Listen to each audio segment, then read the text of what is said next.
Okay. Okay, very quick demo on flushing. These are your standard flushes, round or square. Don't recommend them too much for stern drives. They will work, but there is a risk of them actually vibrating and falling off and being under a marlin board. You may not see it happen. Recommend you go with a pin type flusher.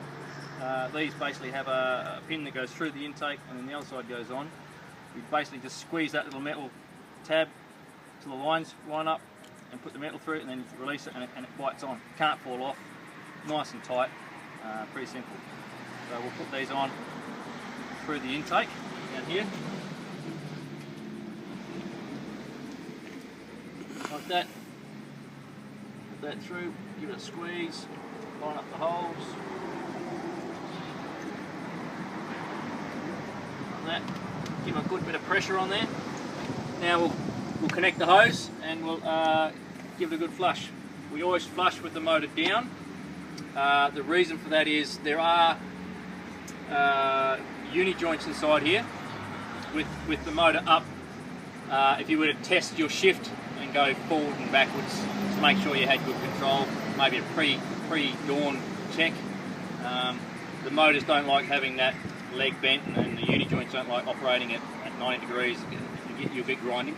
So in a down position, you can knock it into first, forward and backwards, and get some feel for the motor's function. Hook this up and give it a flush.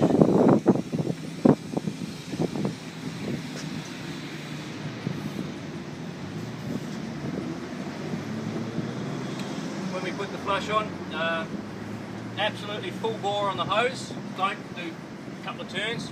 Crank it on full bore. Then there's no doubt that you've got enough water pressure.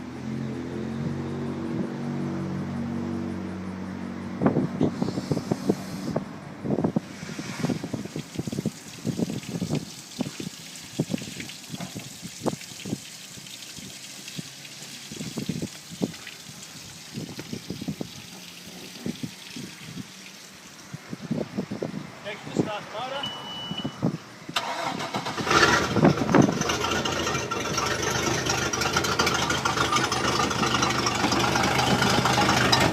We'll visually check that there's water coming out on the back, and eventually a little bit will come out at the prop. That's the main one. Just let it idle 3-4 minutes. Now that you've got the pin flushes on, you can go about doing other things. It's not going to fall off. Run it until the water's nice and warm, so you know that the motor's warmed up, all the thermostats have opened, there is a full and thorough flush.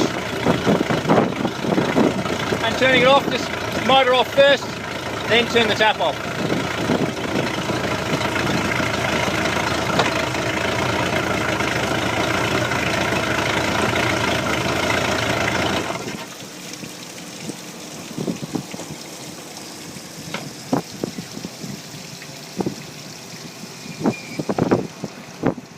And obviously at that end, the most important thing, trim your motor back up straight away. Don't leave it till later on, you'll forget it and you'll get some nasty damage on your leg. So bringing it out of the ramp, leg up, after flushing, leg up, rule number 1.